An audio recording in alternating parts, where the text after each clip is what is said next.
तो फाइनली वो दिन आ गया है जिस दिन हो रही है हमारी नई जर्नी की शुरुआत, यात्रा श्री हेमकुंड साहिब 2024। घाटी मुश्किल पैंदा हेमकुंड नूं जाना है।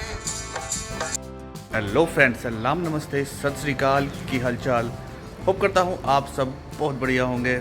इस बार की यात्रा होने वाली है बहुत ही खास, क्योंकि श्री हेमकुंड साहिब की यात्रा के बाद हम जाएंगे बद्रीनाथ दर्शनों के लिए और साथ ही एक्सप्लोर करेंगे भारत के प्रथम विलेज माना गांव को, हमारे गब्बर शेर 2023 वैगनआर ZXi प्लस पर। टाइम हो रहा है सुबह के 8 और हम सब है रेडी। सामान हो चुका है पूरा पैक लबालब। करते हैं तैयारी यहाँ से निकलने की, क्योंकि ऑलरेडी लेट हो चुके हैं। तो आइए करते हैं आज के सफ़र की शुरुआत। नाम लेके वाहिगुरु जी का नाम। तो दोस्तों, आज के दिन के ट्रैवल का हमारा पहला स्टॉप रहेगा गुरुद्वारा श्री हेमकुंड साहिब ऋषिकेश, जिसकी दूरी है यहाँ से 165 किलोमीटर और अकॉर्डिंग टू गूगल टाइम लगेगा 3 घंटे। बोले सो निहाल।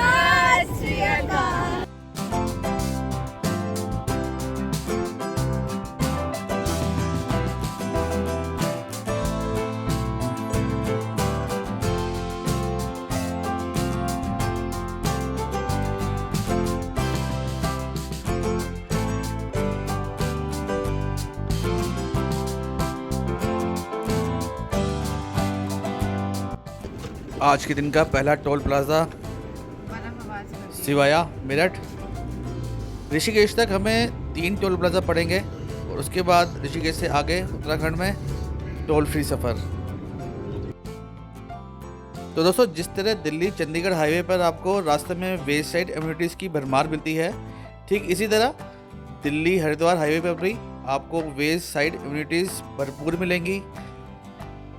खाने पीने की आपको कोई भी समस्या इस हाईवे पर नहीं होने वाली।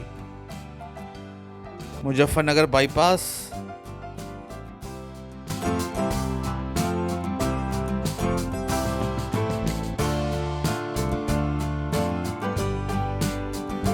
हरिद्वार में आप सभी का स्वागत है। मेरे लेफ्ट साइड में है प्रसिद्ध हर की पैड़ी और गंगा जल यहाँ से दिख रहा है, बहुत ज़्यादा मात्रा में छोड़ा हुआ है।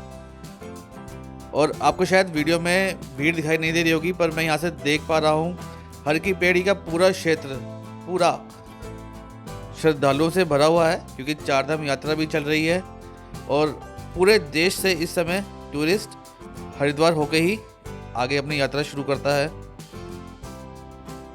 अभी सुबह का ही समय है और ट्रैफिक अभी से यहाँ पर खूब हो गया है। हरिद्वार का प्रसिद्ध केबल ब्रिज गंगा जी के ऊपर से।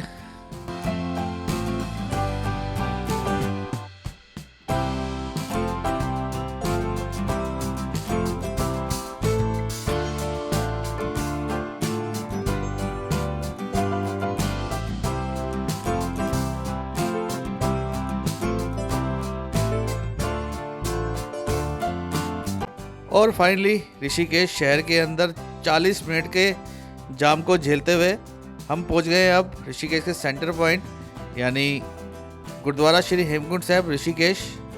आज का हमारा पहला पड़ाव। टाइम हो रहा है सुबह के 11:15 और सही मायनों में गुरुद्वारा श्री हेमकुंड साहिब की यात्रा इसी गुरुद्वारे से ही शुरू होती है,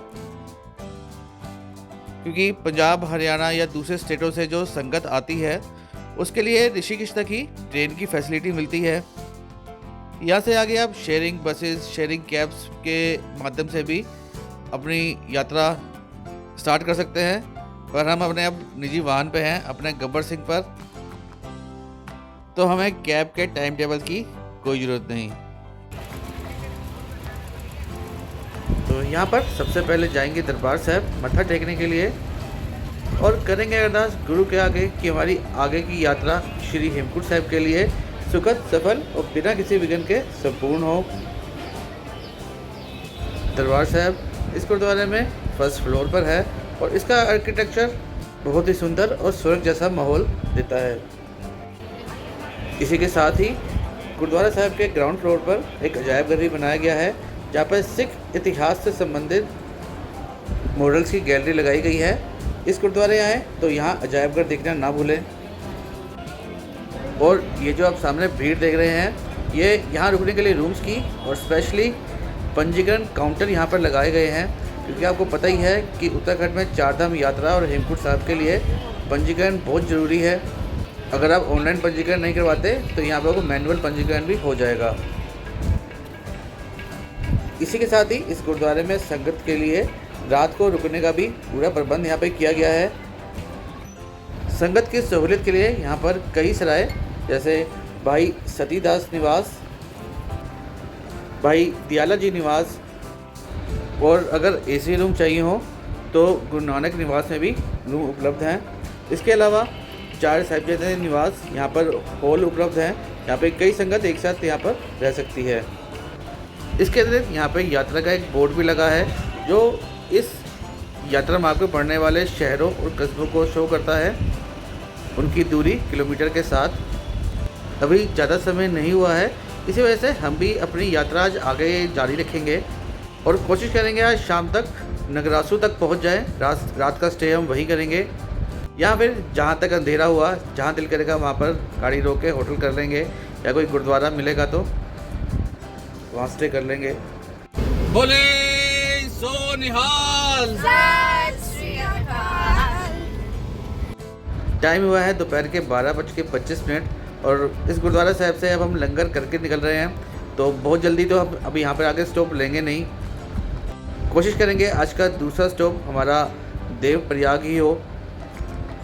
हिंदू धर्म का एक पवित्र तीर्थ स्थल देवप्रयाग, जहाँ पर अलकनंदा और भागीरथी का संगम होता है और निकलती है माँ गंगा। पर उससे पहले अभी हमें जूझना पड़ेगा ऋषिकेश के इस जाम से। हालांकि ऋषिकेश के इस भीषण जाम से बचने के लिए एक बाईपास का निर्माण भी किया गया है, बट गुरुद्वारा साहिब आने के लिए हमें शहर के बीच में से ही आना पड़ता है। तो दोस्तों, बात यह है कि प्यास सबको लगती है, गला सबका सूखता है, और इस टाइम गला सूखा है हमारे गब्बर सिंह का, और उसकी प्यास बुझाना सबसे ज़्यादा ज़रूरी है। यहीं टैंक फुल करवा लेंगे, क्योंकि आगे पहाड़ों पे पेट्रोल मिले ना मिले कोई भरोसा नहीं। तो बद्रीनाथ की दूरी यहाँ से है 291 किलोमीटर और केदारनाथ की 253 किलोमीटर। हालांकि 4 धाम यात्रा और हेमकुंड साहिब की ओर जाते हुए पहाड़ हरिद्वार से ही शुरू हो जाते हैं, पर असली माउंटेन ड्राइव, पहाड़ों की ड्राइविंग ऋषिकेश के बाद ही शुरू होती है, जहाँ पर एक और ऊंचे ऊंचे पहाड़ और दूसरी ओर माँ गंगा। तो पहाड़ों और नदी के बीच बने हुए इस ऑल वेदर रोड की सहायता से हम चले जा रहे हैं आज के दूसरे स्टॉपेज देवप्रयाग की ओर।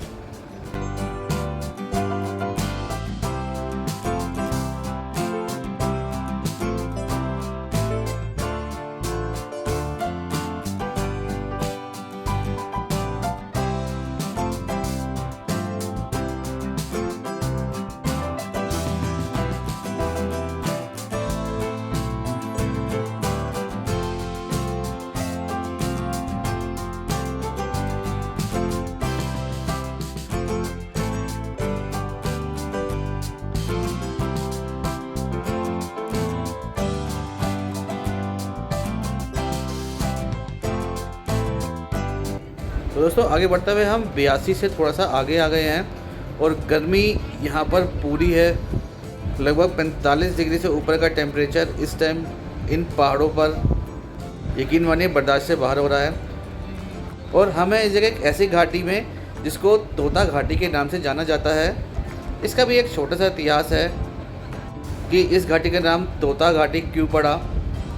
तो अभी तो ये ऑल वेदर रोड है, नई टेक्निक्स और नई मशीनों के द्वारा ये रोड बनाई गई है, पर आज से 90 साल पहले जब इस रोड का निर्माण कार्य हुआ था, तब इन सॉलिड चट्टानों वाले पहाड़ को छेनी हथौड़ों से खोदकर रास्ता बनाने वाले ठेकेदार थे तोता सिंह रांगड़, जिनके नाम पर इस घाटी का नाम पड़ा तोता घाटी। और आगे बढ़ते हुए हम पहुंच गए हैं आज के दिन के दूसरे स्टॉप देवप्रयाग में, और ये जगह फेमस है अलकनंदा और भागीरथी के संगम के लिए, जो कि इस जगह पर आपस से मिलकर गंगा का रूप धारण करती है। संगम नगरी एक पवित्र तीर्थ स्थल, और यहाँ से पूरा देवप्रयाग शहर देख सकते हैं। गंगा जो कि पूरे उत्तर भारत की प्रमुख नदी है, और ये हमारे साथ आई हुई संगत। बट हमें अब यहाँ से निकलना होगा क्योंकि अभी बहुत लंबा सफ़र बाकी है, काफ़ी दूर तक जाना है आज। तो देवप्रयाग को करते हैं बाय बाय और चलते हैं अपने अगले स्टॉप के लिए।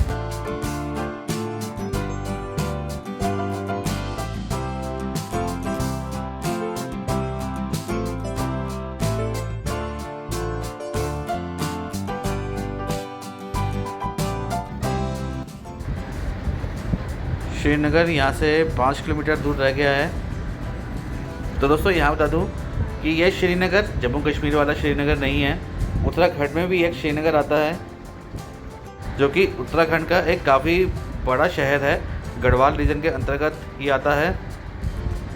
मेडिकल हब और इंडस्ट्री के लिए भी श्रीनगर जाना जाता है। और ये ऑल वेदर रोड श्रीनगर शहर के बीच में से ही होकर निकलता है। तो यहाँ पे कोई रेस्टोरेंट देखते हैं अपने तीसरे स्टॉप के लिए, कुछ खा पी ले। तो दोस्तों श्रीनगर से लगभग हम बाहर की साइड आ गए हैं। शहर में रेस्टोरेंट तो थे पर गाड़ी पार्किंग की जगह नहीं थी, और रेस्टोरेंट के बहुत ज़्यादा ऑप्शन में नहीं थे।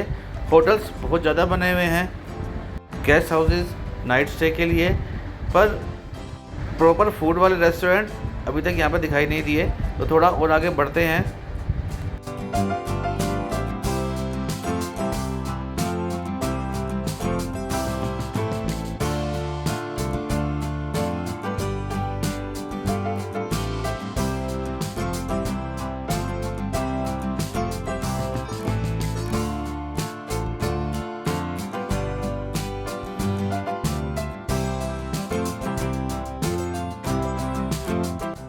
आगे एक रेस्टोरेंट दिखाई दे रहा है, वहीं पे हम अपनी गाड़ी रोकेंगे।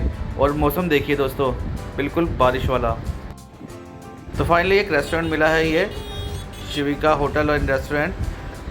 श्रीनगर से बिल्कुल बाहर आके ये रेस्टोरेंट मिला है। और दोस्तों मौसम देखिए, हवा चल पड़ी है तेज़। जहाँ अभी तक हम गर्मी से जूझ रहे थे, वहाँ पर अब तेज़ हवा, ठंडी हवा है। और यहाँ गाड़ियाँ देखिए दोस्तों, इसी रेस्टोरेंट की भीड़ है ये। दोस्तों स्नैक्स या लंच हमने थोड़ा सा यहाँ पे कर लिया है, और जैसे ही बाहर आए हैं तेज़ हवा के साथ बारिश भी पड़नी शुरू हो गई है। तो फटाफट गाड़ी में बैठते हैं और चलते हैं आगे की ओर, क्योंकि अभी थोड़ा सफ़र अभी और बाकी है हमारा। टाइम हो गया है 4:43 और बारिश स्टार्ट हो गई है। वैसे तो पहाड़ों की बारिश बहुत मज़ेदार होती है, बहुत मज़ा आता है, बट इस रोड पर लैंडस्लाइड भी बहुत ज़्यादा हो जाती है थोड़ी सी बारिश पे ही। तो इससे पहले कि बारिश तेज़ हो और हम किसी जगह पर लैंडस्लाइड की वजह फंस जाएं, हम अपना सफ़र शुरू कर रहे हैं आगे की ओर।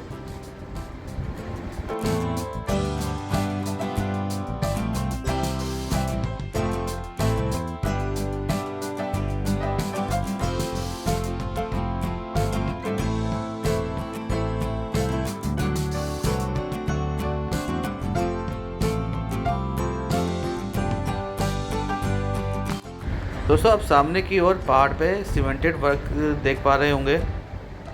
तो आपको पता ही होगा कि ऋषिकेश से कर्णप्रयाग तक रेलवे लाइन का निर्माण कार्य भी चल रहा है, जिसका 85% पार्ट सुरंगों से होकर है। ये उसी का निर्माण कार्य चल रहा है। माँ धारी देवी मंदिर प्रसिद्ध और ऐतिहासिक। मान्यता है कि 4 धाम यात्रा की रक्षा यही माता धारी देवी करती हैं, जिनमें स्पेशल केदारनाथ यात्रा की रक्षा का जिम्मा माता धारी देवी के ऊपर ही है। 2013 परले से पहले इस मंदिर को यहाँ से शिफ्ट करने की कोशिश की गई थी, जिसके बाद केदारनाथ परले का नज़ारा आप सब लोगों ने देखा ही है। दोस्तों आगे बढ़ते हुए हम पहुँच गए हैं रुद्रप्रयाग, और ये जगह मशहूर है अपने अलकनंदा और मंदाकिनी नदी के संगम के लिए। ऋषिकेश से बद्रीनाथ मार्ग पर पड़ने वाले 5 प्रयागों में से दूसरा प्रयाग रुद्रप्रयाग और ये पूरा रुद्रप्रयाग शहर आपके सामने। तो दोस्तों अभी बारिश का समय है, तो मैं प्रयाग की जो संगम है मंदाकिनी नदी और अलकनंदा का, उसकी वीडियो डाल दूंगा, आपने देख भी ली होगी। यात्रा मार्ग में पड़ने वाला रुद्रप्रयाग ही वो शहर है जहाँ से बद्रीनाथ और केदारनाथ का मार्ग अलग अलग हो जाता है। मंदाकिनी नदी और अलकनंदा का संगम केदारनाथ वाली रोड से ही दिखाई देता है। और ये जो मार्ग है जिस पे हम जा रहे हैं ये बद्रीनाथ मार्ग है। अभी बारिश हो रही है और रोड आप देख ही सकते हैं, नैरो है, तो यहाँ पर रुकने का तो कोई मतलब बनता भी नहीं। 2 मिनट गाड़ी रोकेंगे तो जाम लग जाएगा। और फाइनली हम पहुँच गए हैं आज के लास्ट स्टॉपेज नगरासू गांव की ओर। यहाँ पर है गुरुद्वारा लंगर दमदमा साहब, जहाँ पर हम आज रात को स्टे करेंगे। क्योंकि दोस्तों समय तो ज़्यादा नहीं हुआ है, लगभग 6 बजे हैं, पर बारिश हो रही है, अंधेरा भी जल्दी हो गया है थोड़ा सा आज यहाँ पर।